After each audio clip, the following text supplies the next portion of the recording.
Okay, some bits and bobs to do with Stardust Falls. So, a recurring left-hand shape is... Overall, that is a 10th. And the harmony is root of the chord, 5th, and the 3rd of the chord at the top, or the 10th. 8, 9, 10. So we see that in bar 1. It's a C major harmony chord. Bar 2, we've got a similar thing,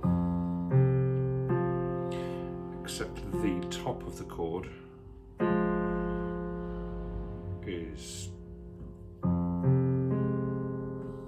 slightly different. We've got the root and the minor 3rd there, so it's an F minor kind of harmony, then back to C. And then on the second line, we've got a D minor.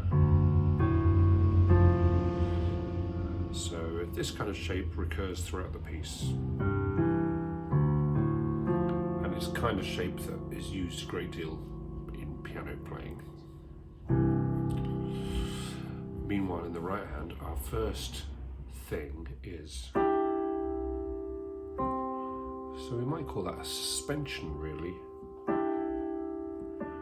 That note is suspended and then it resolves to make a lovely major chord.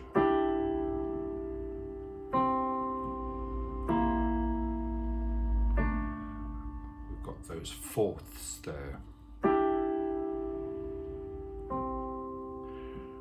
Fingers 2 and 5 coming over, and then 1 and 4, so that you can connect in a legato way. Finger 1.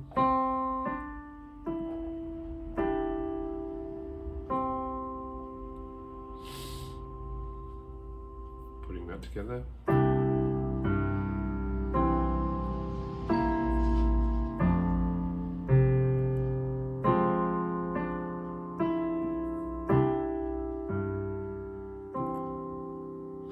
In bar 2,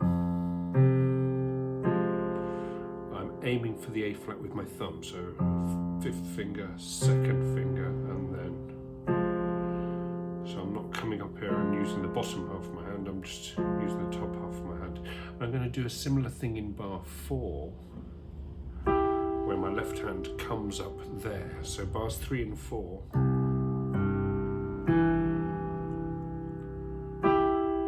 Fingers 1 and 2, and then a diminished chord, C, E flat, G flat.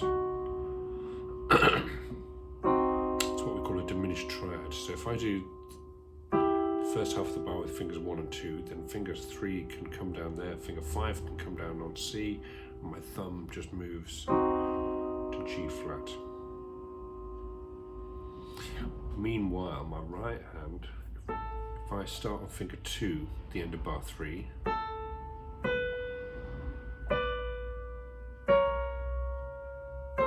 we've got a little exercise in thirds there, the interval of a third moving.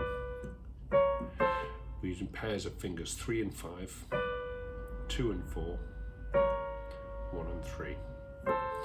So that's something worth practicing, because again, we often move in thirds when we're playing the piano. So if I put that with the left hand there, and then finger 2 is going to play the B, like that. So all together.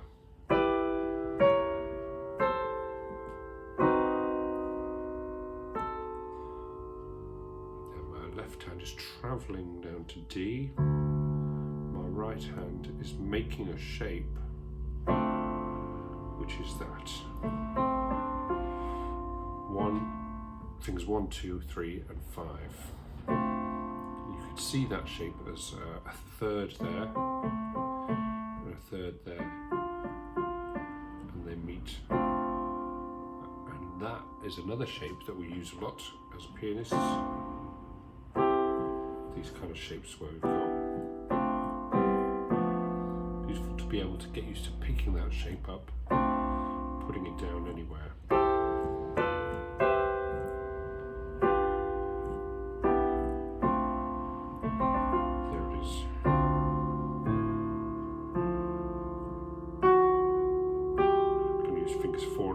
there.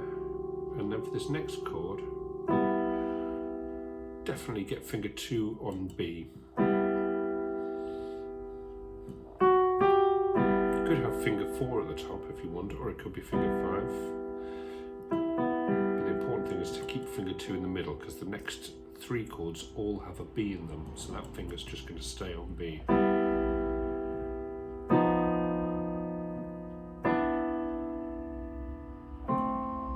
That sequence there, bars 6 and 7, is worth practicing.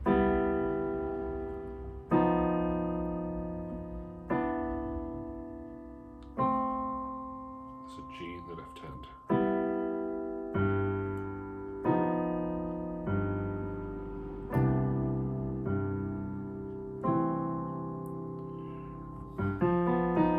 That chord there, it's a G augmented chord. We've got G, B, we've got an F, so it's like a G7, a dominant 7th.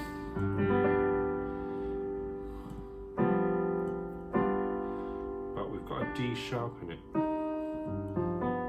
and D is the 5th. So we've got a sharpened 5th. That's what we call an augmented chord. And it leads nicely to that, it resolves.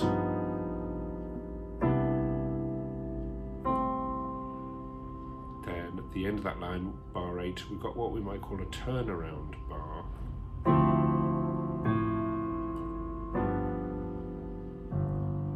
Which basically takes us to chord 5 in this key, which is G, setting us up for a return to the repeat of the opening material.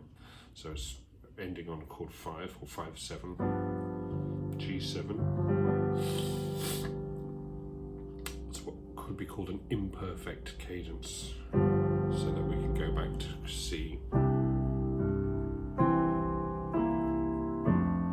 And the left hand in bar 8,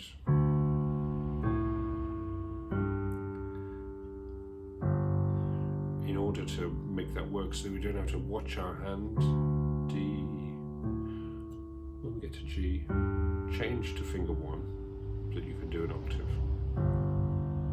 Right hand, stack of thirds,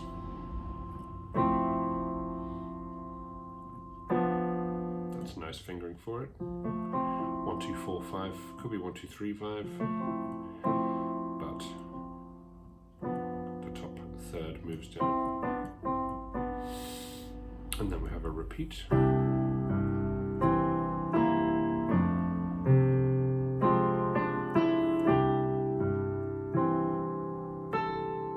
Finger 2.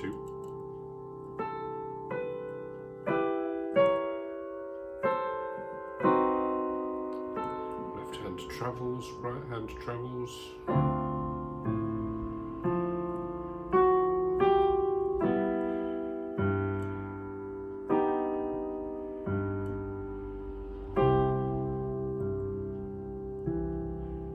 So this time, the last 3 chords, 1, 2, 5, 1, 2, 5, 1, 2, 5. So taking that shape and moving it around. So again, just get used to that shape. What it does is it makes an interval of a third there and a 4th there.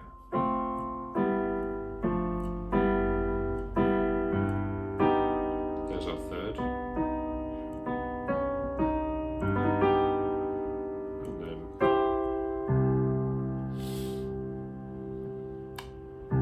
that's page 1 of Stardust Falls.